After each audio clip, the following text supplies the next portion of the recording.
এগুলো সবকিছুই প্রথম আকাশের অন্তর্ভুক্ত। এরপরে আছে দ্বিতীয় আসমান, তারপর তৃতীয়, তারপর চতুর্থ, এরকম করতে করতে 7 আসমান। এখন পর্যন্ত যেগুলো দেখছেন এগুলো প্রথম আসমানের অংশ, প্রথম আসমানের সামান্য একটু অংশ মাত্র। এভাবে 7 আসমান এবং প্রত্যেক আসমানের মাঝখানে ডিস্টেন্স হচ্ছে 500 বছরের পথ।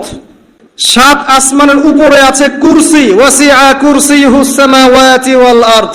আল্লাহ পাকের কুরসি এই 7 আসমানকে ঘিরে আছে, সুবহানাল্লাহিল আযীম। এর উপরে আছে মহাসাগর, একটা সাগর। এগুলো বিশ্বাস করবেন এখন বললে? কালকে নাসা গবেষণা করে বের করলে বিশ্বাস করবে। কথা বুঝতে পারছেন না? এগুলো মোটেই বিশ্বাস করবে না মানুষ এখন। কিন্তু কাল যদি বলে যে অমুক একটা উপগ্রহ পাঠিয়েছিলাম, সে ছবি তুলে পাঠিয়েছে, মহাসাগর আছে, হ্যাঁ, তখন বিশ্বাস করবে, হ্যাঁ আছে। প্রাণের অস্তিত্ব খুঁজে বেড়াচ্ছে মহাকাশে। আল্লাহ পাক আগেই বলেছেন অসংখ্য প্রাণ আছে মহাবিশ্বে, কিন্তু কোরআন বিশ্বাস করবে না।